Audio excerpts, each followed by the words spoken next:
ప్రియమైన దేవుని పిల్లలారా, క్రీస్తు వారి పేరట మీ అందరికీ నా వందనాలు. యూట్యూబ్ను వీక్షిస్తున్న నా ఆత్మీయులందరికీ ప్రభు పేరట వందనాలు. మరి ఈరోజు దేవుని మాటలను చక్కగా నేర్చుకోవటానికి మనం ప్రయత్నం చేద్దాం. దేవుడు మనకిచ్చిన ఈ మంచి సమయము చాలా విలువైనది, సమయము చాలా అమూల్యమైనది. జీవితంలో సమయము మన జీవితంలో లేకపోతే మనం ఏమీ చేయలేము. సమయం ఉన్నప్పుడే ఇల్లు చక్కబెట్టుకోవాలంట, సమయం ఉన్నప్పుడే 4 మంచి పనులు చేయాలంట, సమయం ఉన్నప్పుడే సంబంధికులతో కలుసుకోవాలంట, సమయం ఉన్నప్పుడే సరదాగా అందరితో ఉండిపోవాలంట, సమయం ఉన్నప్పుడే దేవుడిచ్చిన ఆయుష్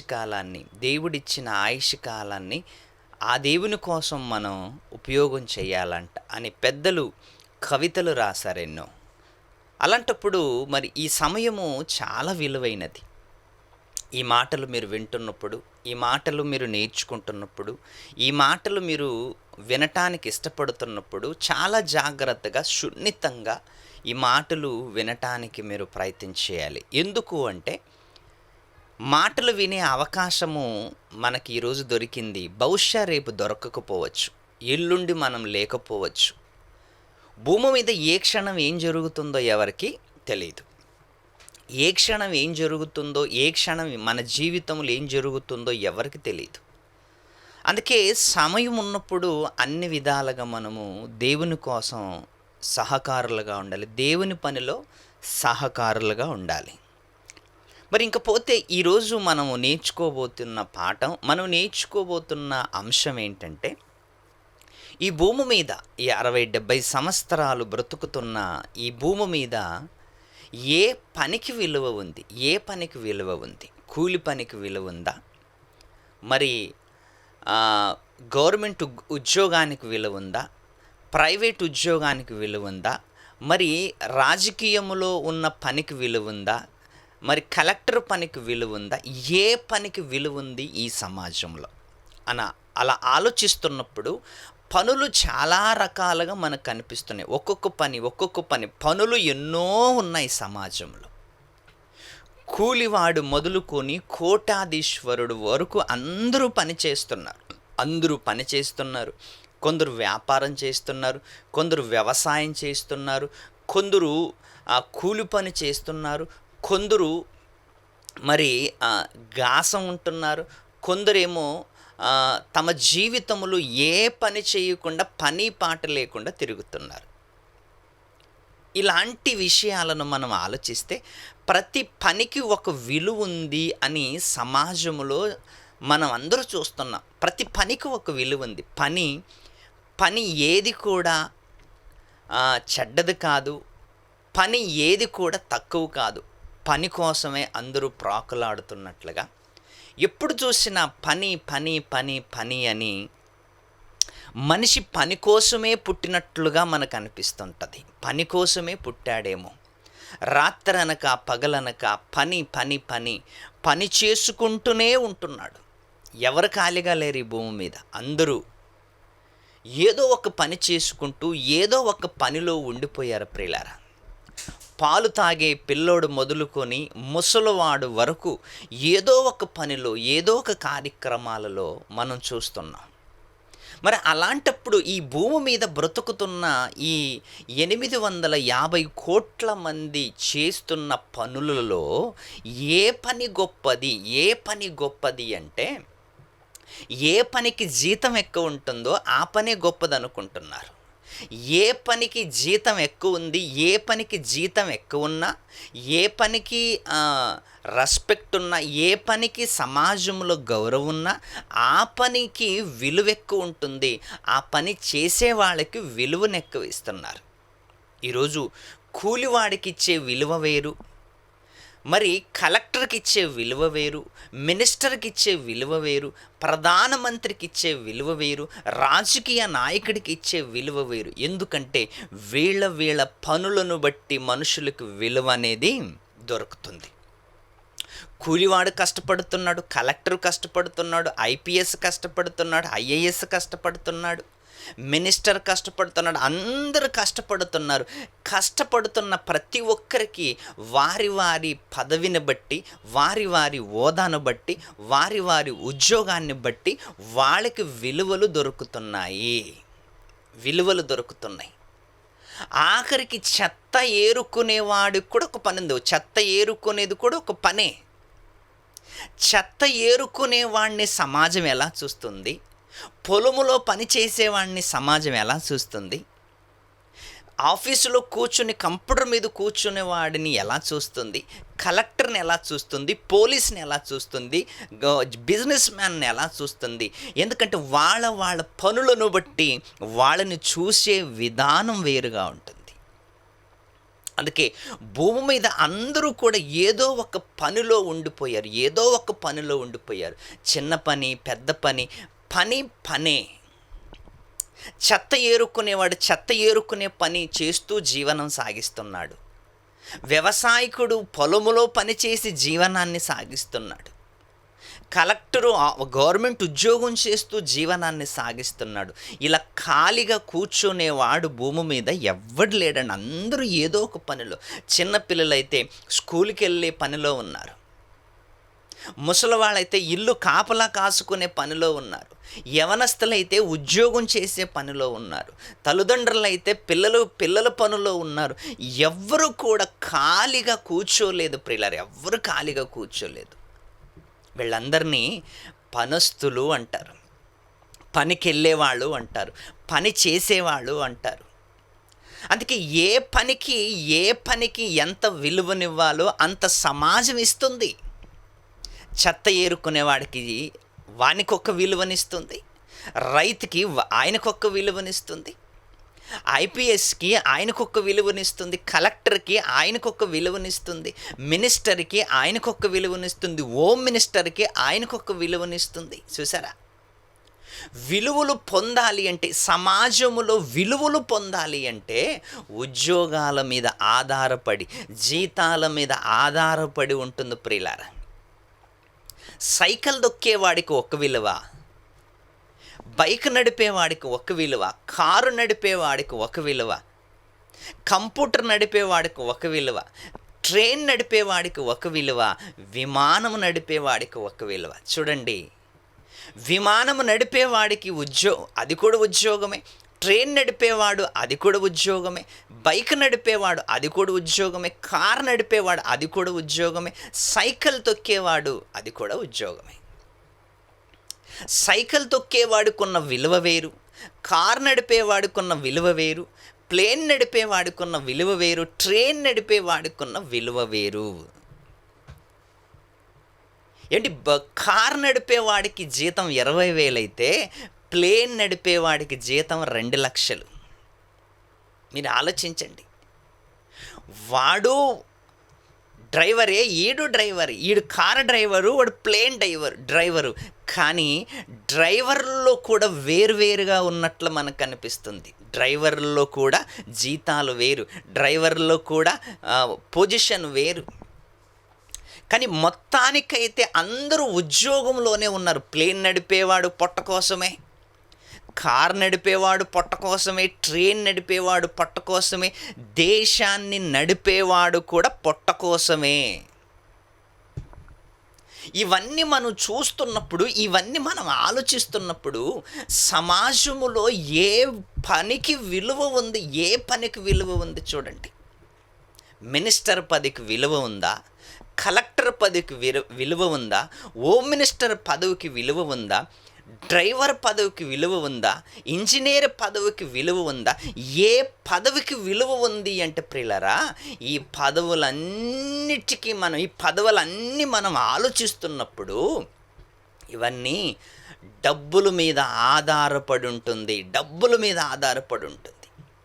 కార్ నడిపేవాడిని సమాజం డ్రైవరు అంటుంది, కార్ డ్రైవర్ అంటుంది.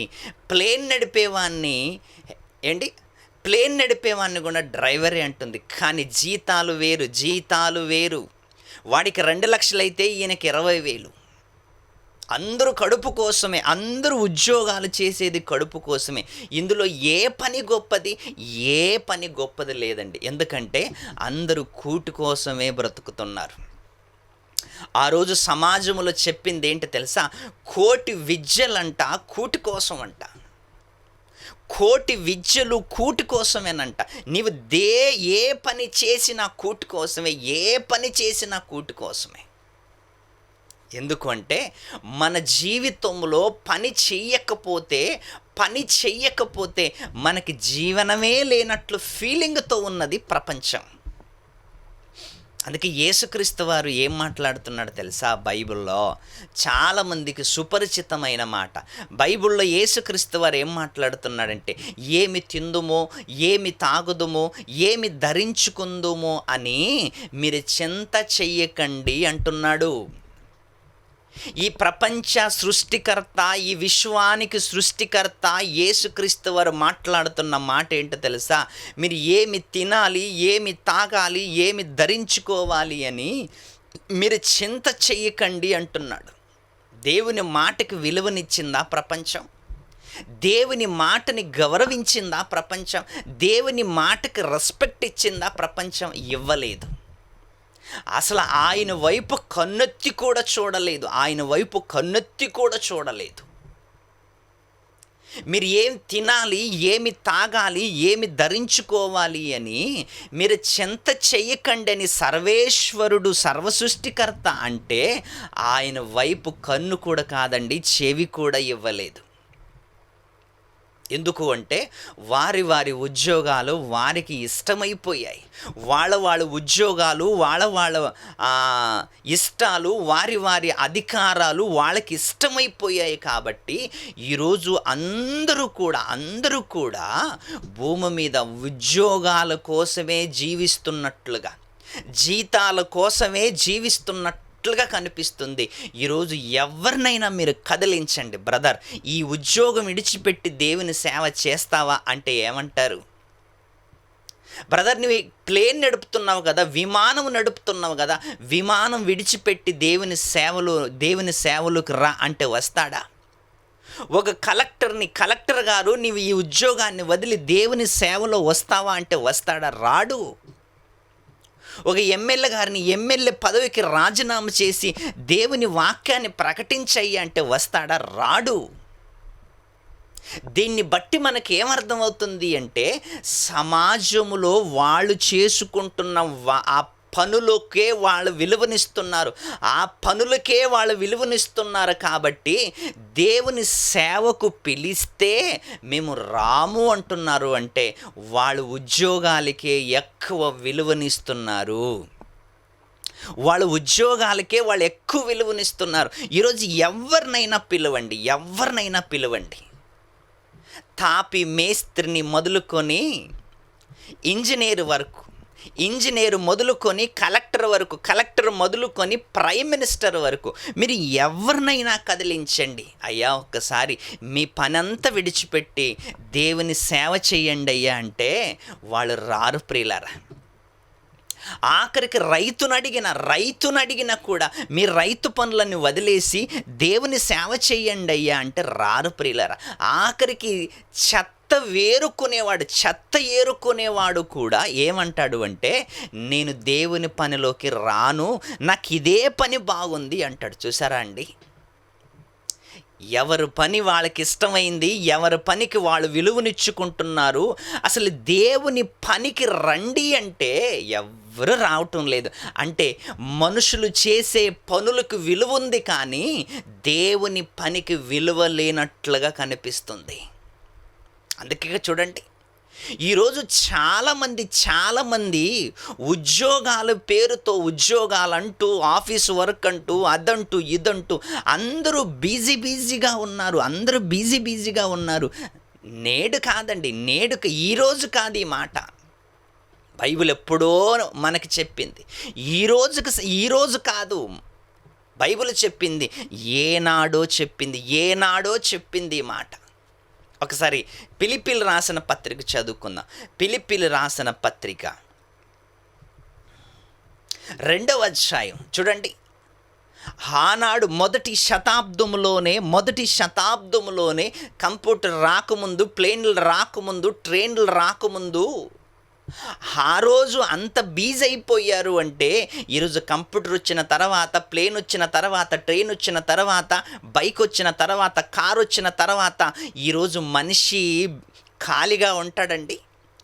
ఏ సౌకర్యాలు లేనప్పుడు ఎడ్ల బండి మీద వెళ్తున్నప్పుడే మనిషి ఎంత బిజీగా ఉంటే, ఈరోజు అన్ని సౌకర్యాలు వచ్చిన తర్వాత, ఇంటర్నెట్ విస్తరించిన తర్వాత, పనికరాలు విస్తరించిన తర్వాత, అన్ని సౌకర్యాలు వచ్చిన తర్వాత ఈరోజు ఖాళీగా ఉంటాడండి ఎవరైనా? ఆ రోజే బిజీగా ఉన్నాడు. ఆ రోజే అందరూ ఏం చేశారంట తెలుసా? 2వ అధ్యాయము 21వ వచనం, 2వ అధ్యాయం 21వ వచనములు చూడండి. ఎంత చక్కటి మాట, ఎంత చక్కగా మనం ఆలోచించాలి ఈ మాటని. మొదటి శతాబ్దములోనే దేవుని కార్యక్రమాలకి చోటివ్వని తరం ఆ రోజుల్లోనే. అందరూ తమ సొంత కార్యములనే చూచుకునుచున్నారు. అందరూ. ఈ భక్తుడు పౌలు గారు ఫిలిప్పీలకి రాస్తూ, ఫిలిప్పి సంఘానికి రాస్తూ ఏం మాట్లాడుతున్నాడు అంటే, అందరూ తమ సొంత కార్యములనే అందరూ తమ సొంత కార్యములనే చూసుకొనుచున్నారు. ఆ రోజు నుంచి నేటి వరకు ఎవరినైనా మీరు పలకరించండి, అయ్యా దేవుని సేవ విస్తారంగా ఉంది, కోత విస్తారంగా ఉంది, పని వాళ్ళు తక్కువ ఉన్నారు, మీరు దేవుని సేవలోకి రండి అయ్యా అంటే రాము అంటారు. దేవుని సేవలోకి రండి, దేవుని పరిచర్య చెయ్యండి అయ్యా అంటే మేము రాము అంటున్నారు. వాళ్ళ ఉద్యోగం వాళ్ళకిష్టము, వాళ్ళ పని వాళ్ళకిష్టము, వాళ్ళ హోదా వాళ్ళకిష్టము. ఎందుకంటే అందులో డబ్బులు పుష్కలంగా దొరుకుతుంటాయి. అందులో విస్తారంగా డబ్బులు దొరుకుతుంటాయి, అందులో సుఖం దొరుకుతుంటుంది, అందులో ఎంజాయ్మెంట్ దొరుకుతుంటుంది, అందులో ఫ్యామిలీ సంతోషంగా ఉంటారు. అందుకే దాన్ని విడిచిపెట్టలేకపోతున్నారు. నువ్వు ఎవరినైనా కదిలించు, మినిస్టర్ను మొదలుకొని కూలివాడు నుంచి కోటాధీశ్వరుడు వరకు ఎవరినైనా నువ్వు కదిలించు, అవన్నీ విడిచిపెట్టండి. జీవితం చిన్నది, జీవితం చాలా చిన్నది. ఒకసారి దేవుని పని చేయండి అంటే, దేవుని పని అనగానే ఎవరో ఒకరు చేస్తారు, మేము ఆదివారం సంఘానికి వెళతాము అంతే తప్ప మాకు సంఘానికి దేవుడికి సంబంధం లేనట్లుగా బ్రతుకుతున్నారండి. ఆదివారం 1 గంట చర్చిలో కూర్చొని, ఆదివారం సంఘంలో 1 గంట కూర్చొని మేము ఏదో ఉద్ధరించామన్నట్లు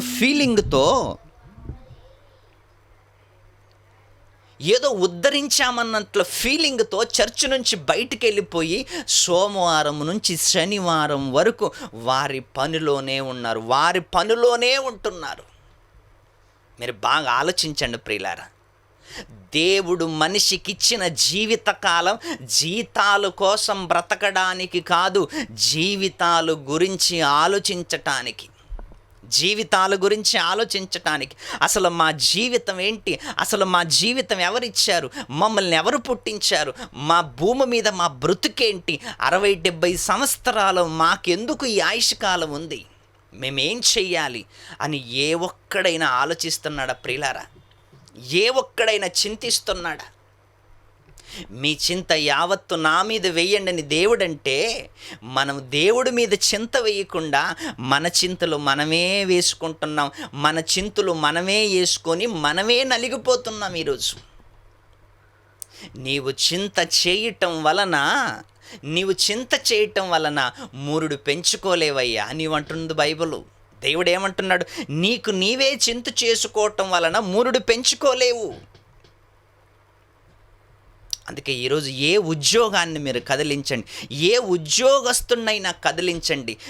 వ్యాపారస్తుడిని మొదలుకొని చెత్త ఏరుకునేవాడు వరకు దేవుని సేవ చేద్దు రండి అంటే ఏ ఒక్కడు ముందుకు రాడండి. ఒకవేళ వచ్చినా డిమాండ్తో వస్తాడు. ఏమని డిమాండ్? ఎంత ఇస్తారు? అదిగో నేను ఉద్యోగం, నాకు 1,00,000 రూపాయలు ఉంది, మరి ఇందులోకి వస్తే ఎంత ఇస్తారు? అక్కడ నాకు 50,000 జీతం ఉంది, మరి ఇందులోకి వస్తే ఎంత ఇస్తారు? నా ఉద్యోగం రోజుకి నాకు 4,000 జీతం, మరి ఈరోజు మీ సభలకు రావాలంటే మరి నాకు ఎంత ఇస్తారు? మానవ ఉద్యోగాలు డబ్బులతో ముడిపడినవేమో, కానీ దేవుని పని అనేది డబ్బులతో ముడిపడినది కాదు, ఆత్మీయ జీవితంతో ముడిపడింది. ఆత్మీయ జీవితంతో ముడిపడింది. ఆత్మల రక్షణ కోసము పరుగులు తీయాలి. ఆత్మల రక్షణ కోసము ఉన్నదాన్నంత త్యాగం చేసుకోవాలి. దేవుని కోసం చరాస్థిరాస్తులు అమ్ముకోవాలి. దేవుని పనిలో ఖర్చు పెట్టాలి. ఉన్నదంతా ఖర్చు పెట్టాలని దేవుని సేవలో మనకి కనిపిస్తున్నప్పుడు, అందుకే ఈ పని అంటే ఎవడికి ఇష్టం లేదండి. ఎందుకు ఇష్టం లేదు? ఎందుకు ఇష్టం లేదంటే, ఇందులోకి వచ్చిన తర్వాత ఎన్నో త్యాగాలు చేసుకోవాలి, ఎంతో సాక్రిఫైస్ చేసుకోవాలి, ఎన్నో పోగొట్టుకోవాలి, ఎందరినో పోగొట్టుకోవాలి, ఎంతటినో పోగొట్టుకోవాలి. పోగొట్టుకునే ఉద్యోగం మాకెందుకండి? మాకు రాబడి ఉన్న ఉద్యోగమే కావాలి. రాబడి నెలకి 50,000 కావాలి, నెలకి 20,000 కావాలి, నెలకి 1,00,000 కావాలి. ఇలాంటి ఉద్యోగం ఉంటే చెప్పండి, మేము వస్తామంటున్నారు. అందుకే లోక సంబంధమైన పనికి విలువ ఎక్కువ ఉంది. అందుకే బైబిల్లో ఏమని తెలుసా? అందరూ తమ సొంత కార్యములనే చూచుకొనుచున్నారు కానీ యేసుక్రీస్తు కార్యములు చూడరు. యేసుక్రీస్తు వారి కార్యములు చూడరు అంటే చూడటము కూడా లేదంట, చూడటం లేదంట. ఎందుకు చూడటం లేదు అంటే, ఇందులో ఏ ఇన్కమ్ లేదు కాబట్టి. ఇందులో ఏ ఇన్కమ్ లేదు. అందుకే చాలామంది కొందరు ఏం చేస్తుంటారంటే, అటు ఇటు తిరిగి ఎటు కాకపోయి చివరికి బైబిల్ పట్టుకొని దశంభాగాలు ఇవ్వండి, దశంభాగాలు ఇవ్వండి, ఇవ్వండి ఇవ్వండి ఇవ్వండి అనే బోధ చేసుకుంటే తిరుగుతున్నారు. కానీ ఏ రోజైనా దేవుని పని నేను చెయ్యాలి, దేవుడు నాకు ఇస్తాడు, దేవుడు నాకు సర్వస్వం ఇచ్చాడు అని ఆ ఫీలింగ్తో పని చేయాలి.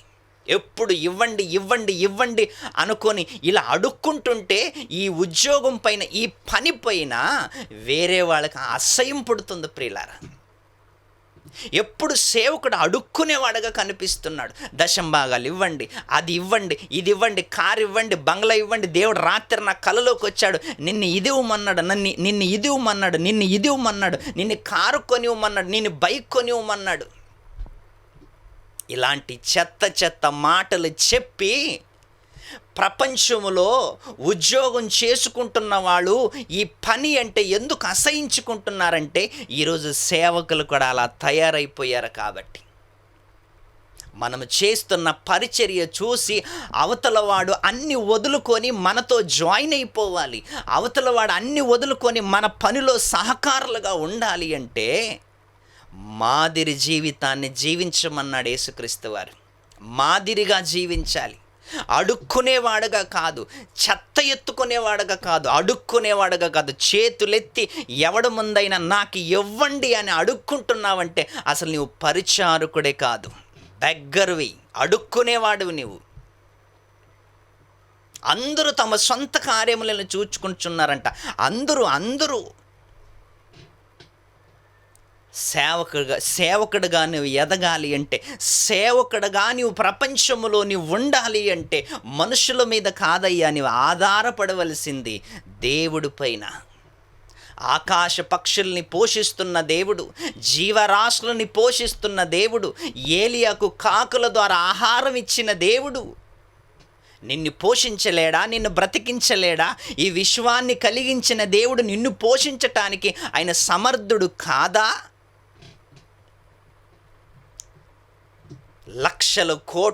లక్షల జీవరాశులకు ఆహారం పెడుతున్న దేవుడు నీకు ఆహారం పెట్టలేడా? పెట్టగలడు. ఆయన అన్నీ చేయగలడు.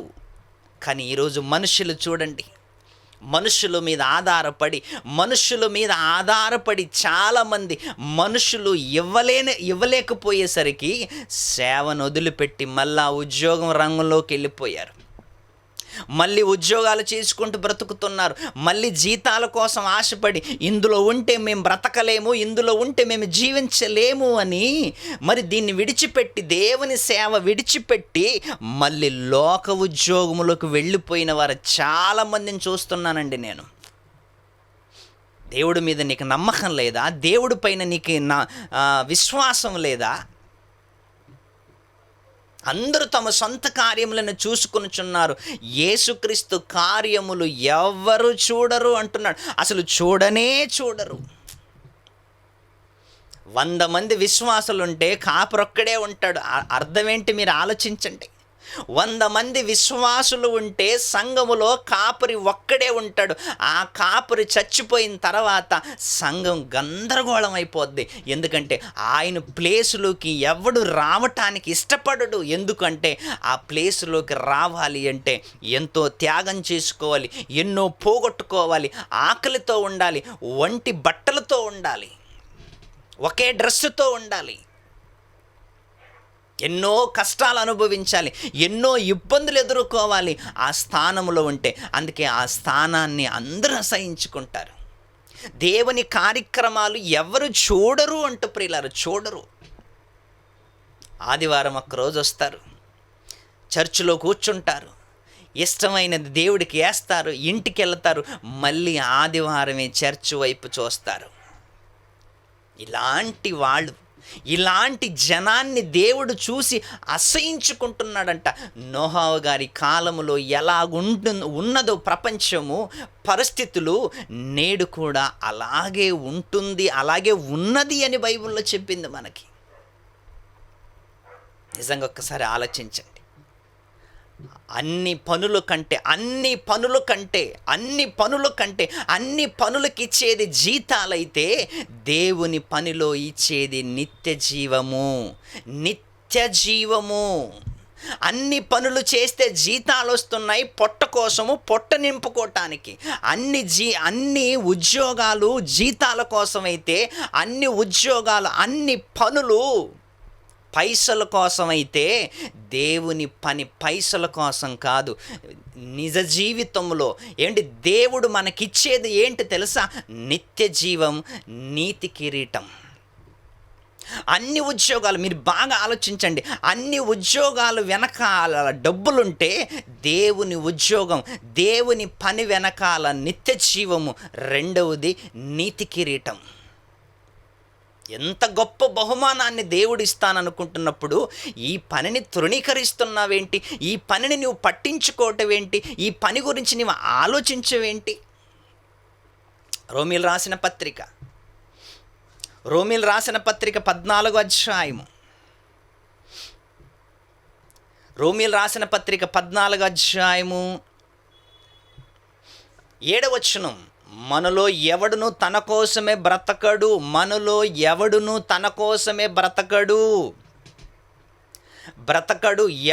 తన కోసమే చావడు. మనలో పౌలు గారు ఎంత మంచి మాట మాట్లాడుతున్నాడు చూడండి. మనలో అంటున్నాడు,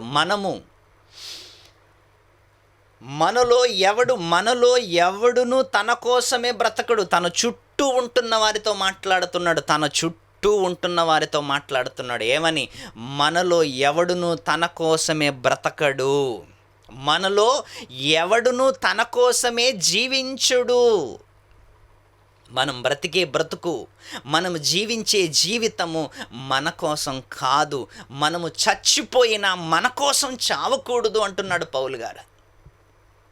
మనం బ్రతికిన మన కోసం కాదు, మనము చచ్చిన మన చావు మన కోసం కాదు, దేవుని కోసం అయి ఉండాలంటున్నాడు.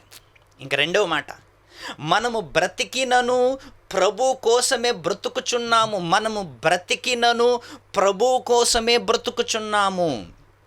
ఇంకా చనిపోయినను ప్రభు కోసమే చనిపోచున్నాము. చచ్చిపోయిన ప్రభు కోసమే, బ్రతికిన ప్రభు కోసమే, జీవించిన ప్రభు కోసమే, చావస్తే ప్రభు కోసమే. ఇలాంటి ఉద్యోగాన్ని నువ్వు ఒకవేళ స్వీకరిస్తే, ఇలాంటి పనిని ఒకవేళ నువ్వు స్వీకరిస్తే, దీని వెనకాల నిత్య జీవము, నీతి కిరీటము, మహిమ కిరీటము దేవుడు దాచిపెట్టాడు నీకోసం. ఈ లోక సంబంధమైన పనులు చేస్తే నెల నెలకి జీతము, ప్రైవేటు కంపెనీలోనైతే నెల నెల జీతం ఇస్తారు, ఏదో కొంత ఫండ్ సర్వీస్ నీకు ఇచ్చి ఇంటికి పంపించేస్తారు. గవర్నమెంట్ ఉద్యోగం అయితే నెల నెల జీతం ఇస్తారు, ఆఖరికి నీకు ఫండ్ సర్వీస్ కొంత ఇచ్చి చివరికి చచ్చేదాకా ఏదో కొంత పెన్షన్ రూపంలో ఇస్తారు. కానీ దేవుడు మాత్రం యుగ యుగాలు నిత్య జీవము, యుగ యుగాలు నిత్య జీవము, నీతి కిరీటము దేవుడు దయచేస్తానన్నాడు. ఏ ఉద్యోగం గొప్పది చెప్పండి? ఏ పని గొప్పది చెప్పండి? ఏ పనికి విలువ ఉంది చెప్పండి? ఇప్పుడు 60-70 సంవత్సరాల జీతాల కోసం ఆశపడే పని కాదండి, నిత్య జీవమిచ్చే పని, నిత్య జీవమిచ్చే పని. నేను ప్రభు కోసమే చనిపోతున్నాను, ప్రభు కోసమే జీవిస్తున్నాను, చనిపోయినా నేను బ్రతికినా నేను ప్రభు కోసమే అంటున్నాడు భక్తుడు. నేను చనిపోయినను ప్రభువారం కాబట్టి మనము బ్రతికినను చనిపోయినను ప్రభువారమై ఉన్నాము.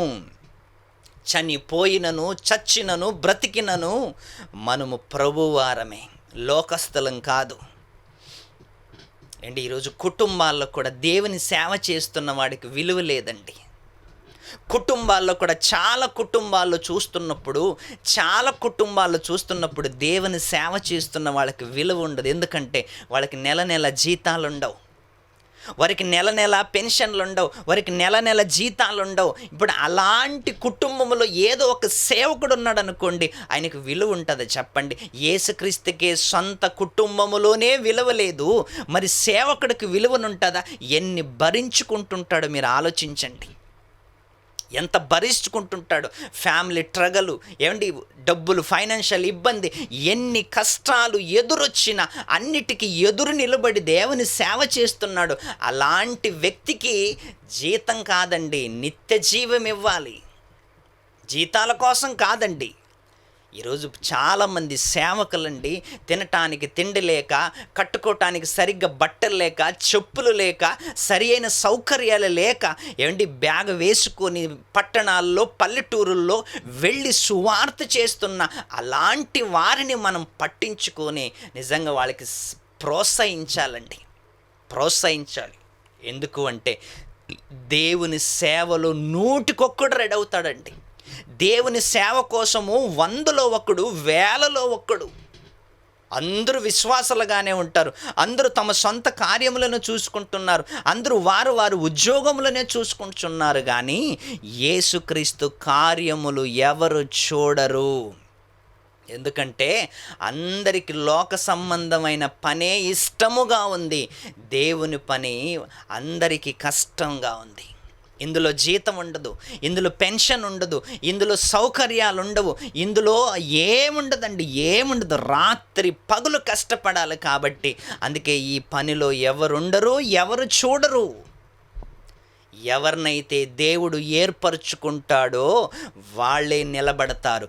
ఎవరినైతే దేవుడు కోరుకుంటాడో, తన భక్తులను దేవుడు కోరుకుంటాడో వాళ్ళే ఈ పనిలో ఉంటారు. ఎందుకంటే అందరికీ సరిపోదండి అందరికీ తగదండి పని. లోక సంబంధమైన పనులు ఎవడైనా చేయొచ్చు, కానీ దేవుని పని అందరు చేయలేరు. దేవుడు ఎవరినైతే ఏర్పరచుకుంటాడో వాళ్ళు మాత్రమే చేయగలరు. అంటే స్పెషలీ క్యాండిడేట్స్ అన్నమాట. లోకములో ఏర్పరచబడిన వారు, లోకములో నుంచి ఏర్పరచబడిన వాళ్ళు ఎవరో తెలుసా? దేవుని సేవకులు. లోకస్తుల్లో నుంచి దేవుడు ఏర్పరచుకున్న వాళ్ళే దేవుని సేవకులు. అందులో ఒక ఏలియా ఉన్నాడు, ఒక యెహోషువ ఉన్నాడు, ఒక మోషే ఉన్నాడు, యేసుక్రీస్తు వారు ఉన్నారు, అపోస్తలులు ఉన్నారు. ఈ తరములో ఎంతోమంది సేవకులు ఉన్నారు.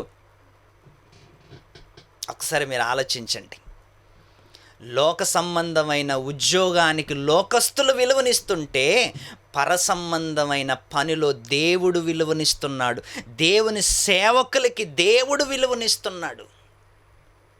ఈరోజు సమాజంలో, సొసైటీలో సేవకుల్ని చిన్న చూపు చూస్తున్నారేమో, కానీ పరమందున్న దేవుడు సేవకుల్ని విలువతో చూస్తున్నాడు. భక్తులుగా చూస్తున్నాడు, పరిపూర్ణులుగా చూస్తున్నాడు, పరిశుద్ధులుగా చూస్తున్నాడు దేవుడు. అందుకే అనేక మంది దేవుని సేవలోకి రావాలి, అనేక మందిని మార్చాలి, అనేక మందిని దేవునికి వారసులనిగా చేయాలి. అందుకే లోక సంబంధమైన ఉద్యోగం వద్దు అనటం లేదు, కానీ అవకాశం ఉన్నప్పుడైనా, సమయం ఉన్నప్పుడైనా కలవండి, చేయండి, దేవుని పనిని ముందుకు తీసుకెళ్ళండి. మీ వల్ల అవుతుంది, ఖచ్చితంగా అవుతుంది. అందుకే మనమందరూ కలిసి దేవుని పరిచర్యను ముందుకు తీసుకెళ్లాలని కోరుకుంటూ ఈ సమయాన్ని ముగిస్తూ సెలవు తీసుకుంటాం.